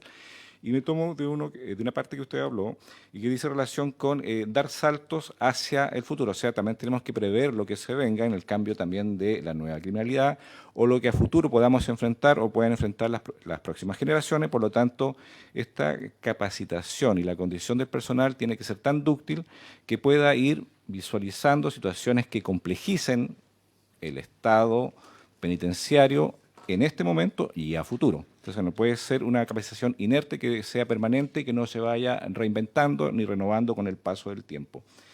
En cuanto al aspecto de la confidencialidad, aquí la trazabilidad siempre está. Siempre ha estado. Hay distintas formas de poder llegar a ver quién estuvo en el momento y en el lugar al cual se está apuntando, dado que los controles que se hacen a través de las pautas propias que se dan día a día. El sistema, recordemos que el sistema de CCTV actual tiene la capacidad de identificar a las personas cuando transitan dentro del recinto, aun cuando ya la persona se haya mimetizado. Aún así permite saber quién es quién. El personal que está dentro de la sala de CCTV es tan agudo que puede determinar fácilmente quién actuó en un operativo o en alguna situación fortuita o determinada dentro del recinto penitenciario. Y más allá de eso, si se pueden establecer más formatos para poder establecer una trazabilidad confiable, eso también es plenamente aceptable. Lo que sí se va a pedir a la inversa, la encriptación de la entrega de los datos del personal. ¿Qué quiere decir esto? Que quien solicite los antecedentes también tenga que dar certeza y seguridad y sobre todo ser plenamente confiable de que esto no se vaya a filtrar, dado la situación que se da continuamente con respecto a la filtración de información que pueden hacer, ojo, desde el mismo recinto como externamente, como se han dado situaciones ya. Por lo tanto, si se va a entregar esta información conforme a lo que se requiera por la entidad que esté legalmente facultada para solicitarla, porque tendría que estar legalmente facultada, de la misma forma se tiene que pedir que la entrega de información sea plenamente encriptada a fin de no ser mal utilizada ni filtrada tampoco a las bandas organizadas y tengamos que después estar dando explicaciones cuando ya no es pertinente.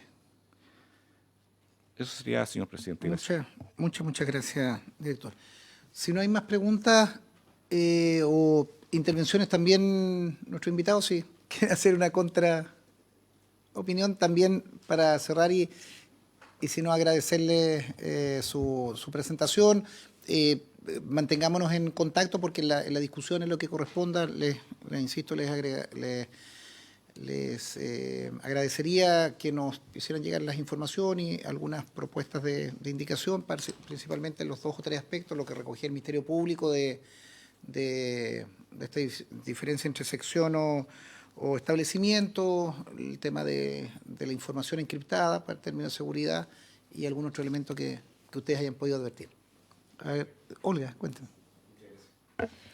Solo quería, hacer una acotación adicional por su intermedio, señor presidente, indicando que el tema de los establecimientos penitenciarios integrales, exclusivos, de máxima seguridad versus unidades, puede ser un poco más complejo que solamente la gestión inmediata de la seguridad dentro del sistema penitenciario. Y es importante considerarlo porque, si bien es cierto, Ignacio mencionaba cómo en Brasil se ha ido avanzando en el manejo del PSC al unificar e incorporar a todos los representantes del crimen organizado en estas unidades exclusivas, ha garantizado la expansión del crimen organizado en un nivel federal, ya no solamente estatal, sino a nivel federal dentro del país. Entonces, tiene una contraposición compleja que también hay que estudiar con un poco más de observación.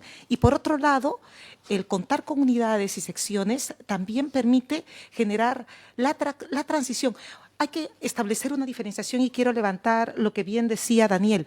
¿Cuántas personas efectivamente son los líderes que requieren un nivel de aislamiento más prolongado, más específico, más controlado? ¿Y cuántas son personas que participan, pero que luego de un nivel de restricción podrían pasar a regímenes regulares? Entonces, yo creo que esa distinción es una distinción que no es menor porque nos lleva a identificar cuál es el nivel de inversión que nosotros como país debemos establecer. Y por otro lado, creo que hay elementos en cuanto a la restricción del secreto que deben ser analizadas. Me parece muy importante esto que levantaba el director de Gendarmería en torno a la necesidad de la encriptación, pero creo que también sería interesante que esta indicación explícita se pueda dialogar con las instituciones que están a cargo de la demanda de información, y esto es Poder Judicial, Ministerio Público, Comité de Prevención de la Tortura, para clarificar cómo compensar la necesidad de acceso a la información, la garantía de derechos con la necesidad de seguridad y de resguardo de esta información delicada. Creo que trabajando conjuntamente se puede llegar a mejores términos. Muchas gracias. Suspendemos 2 minutos para despedir a nuestros invitados.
la sesión con el proyecto de acceso a la justicia. Agradecer a nuestro invitado, señor subsecretario.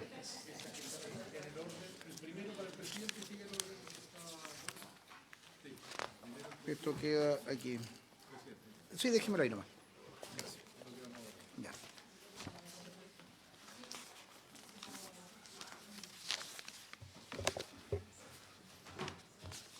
Presidente, corresponde continuar con la discusión en particular del proyecto de ley que crea el Servicio Nacional de Acceso a la Justicia y Defensoría de Víctimas de Delitos.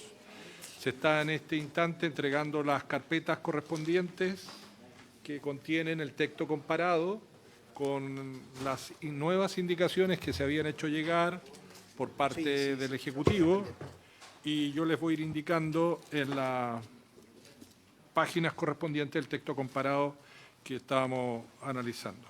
Rodrigo, Sí. fuera del micrófono.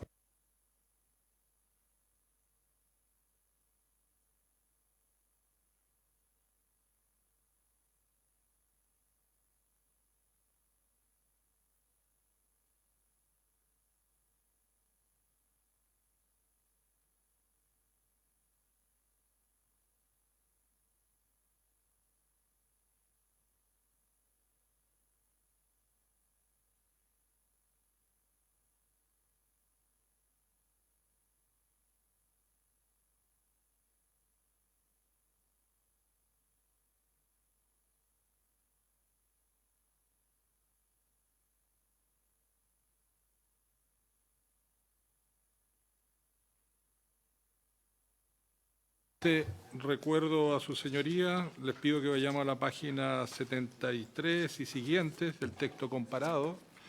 Se estaba examinando en la parte final de la sesión pasada la indicación 32A de Su Excelencia el Presidente de la República, página 73, 74, 75, 76 y 70 hasta la página 79, Presidente. El Ejecutivo había propuesto incorporar unos preceptos nuevos que incorporaban dos párrafos. Uno, el párrafo quinto, que era el canal de reclamos, el párrafo sexto de faltas graves a la probidad, lo cual suponía también incorporar unos artículos nuevos al proyecto, que son el artículo 37, el artículo 38 y el artículo 39. Ustedes tuvieron una larga conversación sobre este punto porque se trata de regular en estas disposiciones las vías que tienen los usuarios del sistema para reclamar de faltas que se hubieran producido durante la atención que otorga el servicio. Cuando se hubieran producido, dice el 37, estoy leyendo la página 74, deficiencias, abusos, faltas, omisiones o cualquier otra irregularidad que afectare su interés del personal legítimo. Aquí hubo una discusión larga porque también salió en el debate la situación de que como hay colaboradores en este imparte al proceso que desarrollan estas entidades, como son los abogados que están haciendo su práctica profesional, había que definir con mayor claridad este punto. Hubo algunas propuestas en esta materia, se dejó claro que el canal de reclamo era para toda la actividad del servicio, tanto de funcionarios del servicio como del personal que colabora o coayuda a la tarea a propósito de sus prácticas profesionales.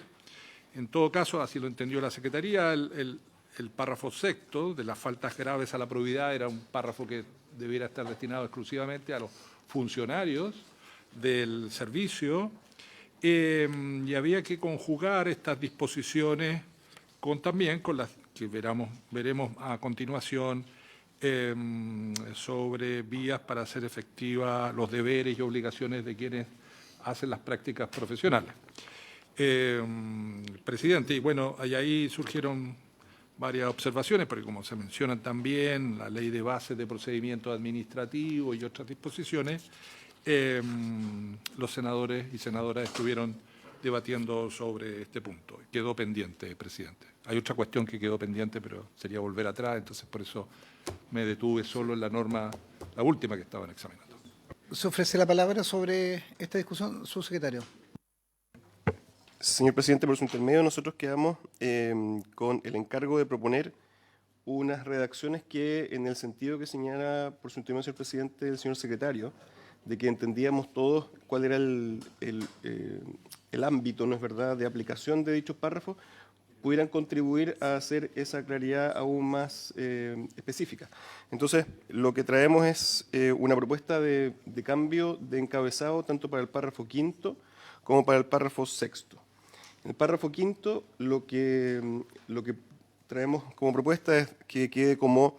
Un segundo Sí. para ubicarnos en la geografía del... Estamos en el 74. Sí, en la geografía. Ya. El párrafo sería... El párrafo quinto sería... Reclamos presentados por los usuarios en contra del servicio. Ya. En lugar de canal de reclamos, porque en el fondo lo que se entendió, no es verdad, es que eran reclamos de los usuarios y no de manera más amplia. Reclamos presentados por los usuarios en contra del servicio. Y ahí queda más claro.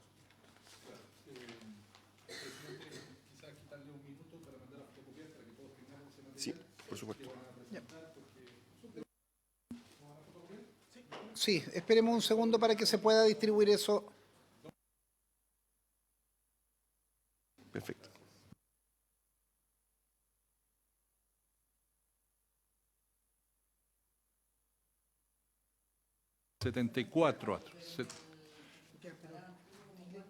No, no está en el comparado antiguo, senadora, porque son artículos nuevos que se incorporan. Por eso no aparecen.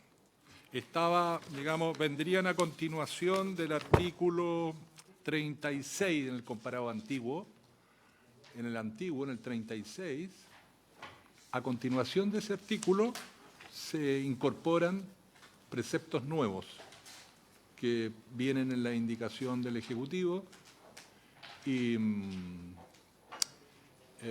por eso en su comparado antiguo no están. Tuvimos que hacer este nuevo comparado para que ustedes vieran dónde iban a incorporarse.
Vamos a la página Perdón, presidente. Estábamos en la página 74 del nuevo texto comparado, pero se ha repartido la redacción que estaba explicando el señor subsecretario. Que este no Esto es. No es el actualizado. ¿Ah? Es el mío, pero este no es el actualizado. Pásala. Ese. 74. Sí, estábamos en la página Ya. 74. Ya. 74 del texto comparado, y el subsecretario estaba explicando algunos cambios que querían hacer en la redacción de los párrafos quinto y sexto nuevos, que dicen relación con la denominación de los párrafos. La denominación de los párrafos. Si ustedes ven el punto 2 del documento, están proponiendo cambiar la denominación de los párrafos. Hoy día dice canal de reclamos y el Ejecutivo dice párrafo quinto, reclamos presentados por los usuarios en contra del servicio. Eso. Y en el párrafo sexto, que está en la página 76, cambiar la denominación que dice faltas graves a la probidad por faltas graves a la probidad cometidas por los funcionarios del servicio. Eso, presidente. Yo creo que los dos son de precisión y de mejor redacción que, digamos, alumbran la discusión que dimos en extenso el lunes. Entonces, sería el párrafo quinto con esa discusión. El párrafo sexto, que está en la 76, también sería faltas graves A la probidad cometida por los funcionarios del servicio.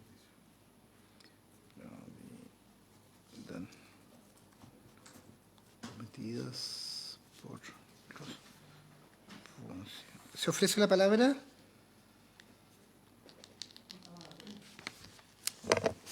¿En votación? Entonces, se pone en votación la indicación 32A, que supone la incorporación de los artículos 37, 38 y 39 nuevos, con las dos enmiendas ya indicadas, es decir, cambiar las denominaciones del párrafo quinto y el párrafo sexto. En votación, senadora señora Pascual. A favor. A favor. Senadora señora Núñez. A favor, secretario. A favor. Señor presidente. A favor. Ya. Resultado de la votación. Por la afirmativa, 3 votos a favor, ninguno en contra. Aprobada con enmienda la indicación 32A. Bien, presidente. Ahora deberíamos ir a la página 88 del texto comparado, que viene la indicación 39A. 39A. La indicación 39A se hace cargo de una cuestión que ustedes habían venido discutiendo, que dice relación con las prácticas profesionales. Ustedes aprobaron la indicación 39 con modificaciones. La indicación 39 con modificaciones está recogida en la página 87. La voy a leer para que vean el contexto de lo que está aprobado. Dice, artículo, todavía la numeración depende de la numeración definitiva, la práctica profesional de los postulantes al título de abogado o abogada, prevista en el numeral quinto del artículo 523 del Código Orgánico de Tribunales, se encontrará regulada mediante un reglamento que deberá ser dictado al efecto. Durante sus prácticas, los postulantes deberán recibir un trato respetuoso por parte de sus jefes, sus patrocinados y el resto de los postulantes compatible con su dignidad. El servicio o la institución en la cual se realicen prácticas deberá investigar y sancionar las conductas contrarias a aquellos, tales como el acoso laboral y el acoso sexual, de acuerdo a la legislación vigente. Se deberá contemplar un protocolo de prevención y sanción respecto de estas conductas. Los postulantes deberán desempeñar una conducta ética de acuerdo a las normas que regulan el ejercicio profesional de los abogados. El Ejecutivo propone una indicación, la 39A, página 88, tercera columna, que sería la incorporación de un artículo 42. La primera pregunta que tiene la Secretaría es si es alternativo a lo que ya aprobó la Comisión o sería complementario, presidente. Por su intervención, presidente, ¿podría don Felipe Rayo, asesor, explicar? Permiso.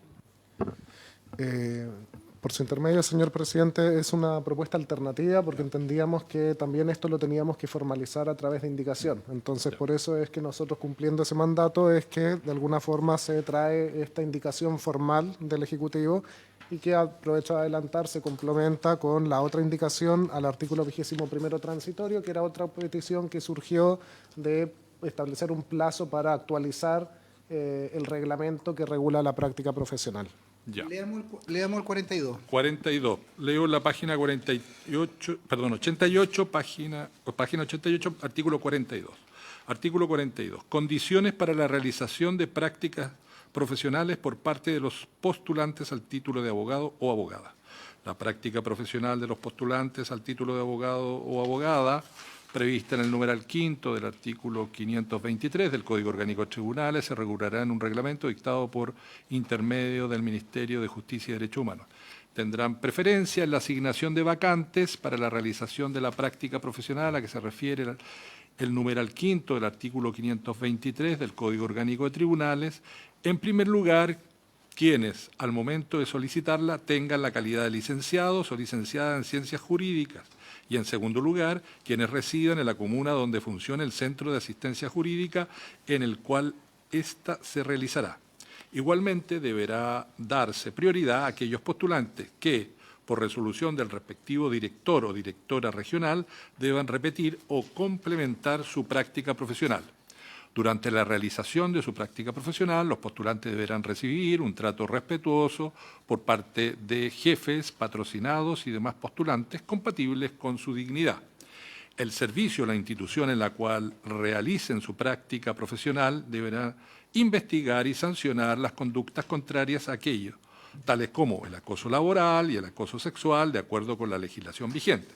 Asimismo, deberá contemplar un protocolo de prevención y sanción de estas conductas. Los postulantes deberán observar una conducta ética acorde a las normas que regulan el ejercicio profesional de la abogacía. Presidente, senadores, senadoras, el Ejecutivo está incorporando aquí una regla que es de la preferencia para asignar los cupos para la práctica profesional, que había sido una cuestión que ustedes habían examinado y preliminarmente habían acordado algunos criterios. Esos criterios están en la página 43 del texto comparado. Página 43 del texto comparado. Hago la relación porque si ustedes ven en las modificaciones acordadas, en la cuarta columna, está destacado pendiente revisar redacción.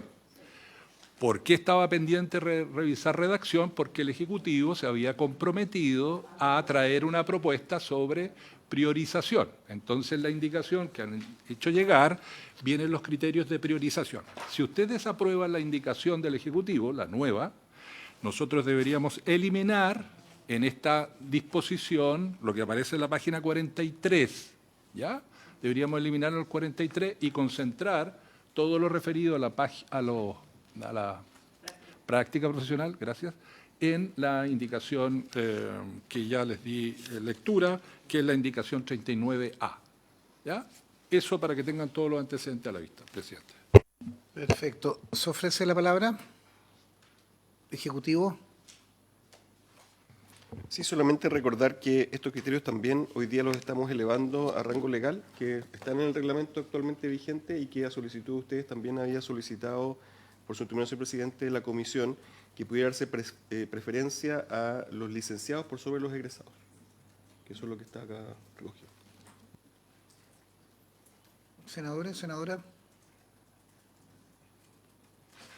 Presidente, o sea, estamos estableciendo que tienen que, para hacer su práctica, necesariamente dar su examen de grado, no solamente estar egresado, al menos en la preferencia.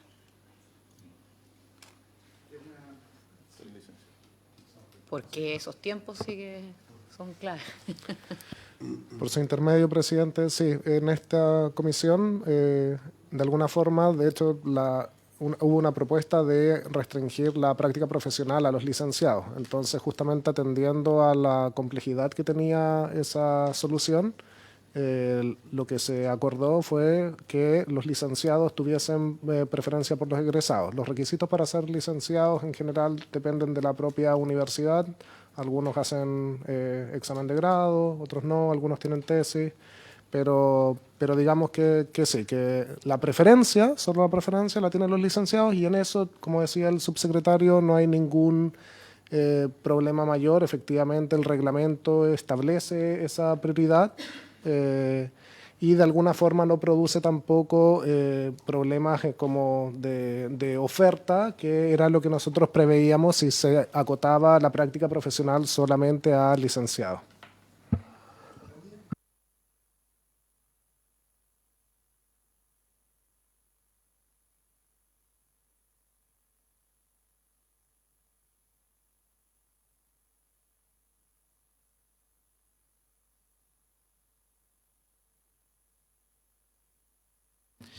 Entonces, correcto. Sí, si le parece, entonces, secretario, pongamos Ya. en votación la Sí. indicación que ha presentado el Ejecutivo. Se pone entonces en votación la indicación 39A, que sustituiría el texto que preliminarmente había acordado la comisión y también implicaría una modificación de una normativa previa.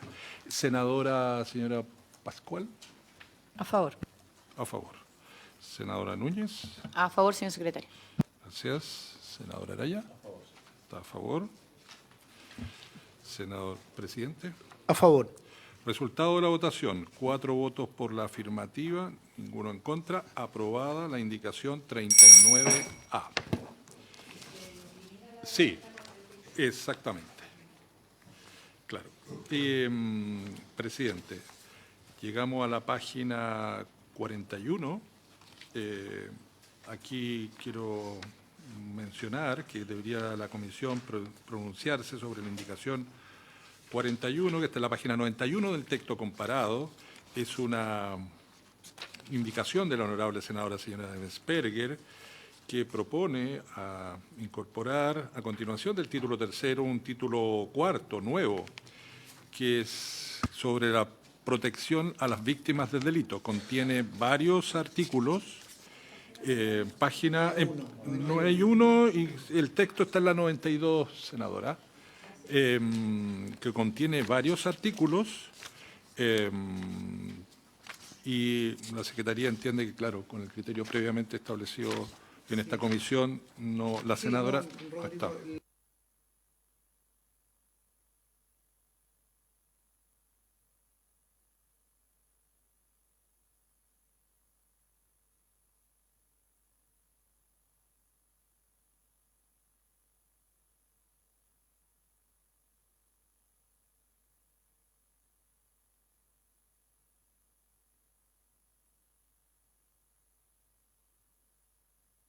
Al penal, ¿ya? Por lo tanto, deberíamos la misma situación. Ahora sí, podríamos ir a la página 177 del texto comparado, 177, que hay una indicación del Ejecutivo. Es la indicación 45C. Es para incorporar un artículo 21º nuevo. Si le parece, presidente, leo en la tercera columna de la página 177. Transitorio. Sí, es una disposición transitoria. Es precisamente la disposición transitoria que se había pedido en relación con la práctica profesional. ¿Las leo, presidente? Por favor. Ya. Dice así, artículo 21º. Dentro del plazo de 9 meses contados desde la publicación de la presente ley, el presidente o presidenta de la República, a través del Ministerio de Justicia y Derechos Humanos, deberá dictar el decreto supremo que actualice, conforme a las disposiciones introducidas por la presente ley, el decreto supremo número 265 de 1985 del Ministerio de Justicia, que contiene el reglamento de práctica profesional de postulantes al título de abogado. Eso, señor presidente. Ejecutivo. Sí, simplemente esto está relacionado con lo que acaba, la comisión de aprobar, señor presidente, en el sentido de actualizar este reglamento de acuerdo a lo que ha sido aprobado. y darle un plazo al Ejecutivo para que así lo haga.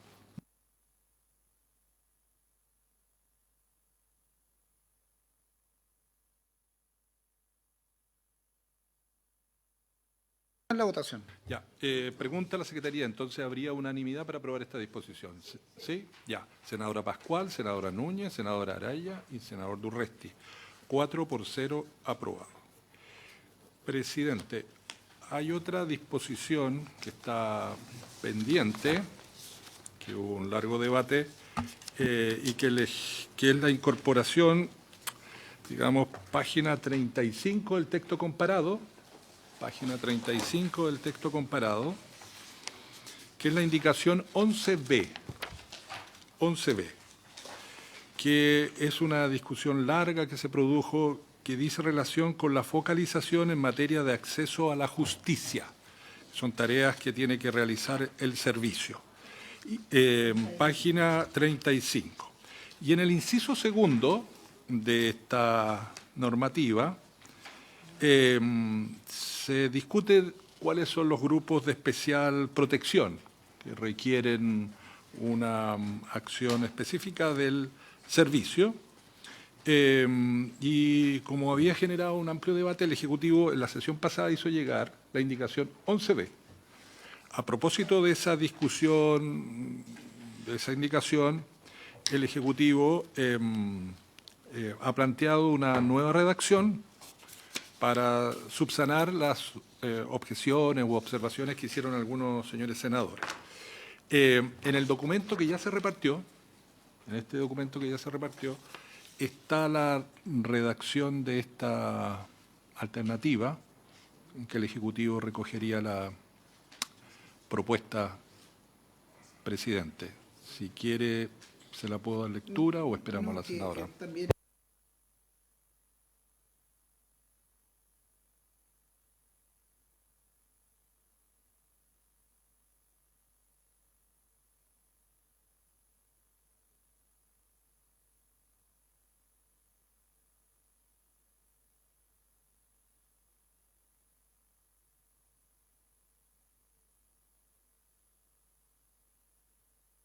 Presidente, la Secretaría había hecho también un ejercicio para tratar de buscar una redacción alternativa para esta disposición y como va a quedar pendiente, nosotros queríamos entregársela al Ejecutivo, obviamente, porque y a ustedes para que la evalúen y después que hagan el análisis con todos estos antecedentes a la vista. Se los vamos a entregar.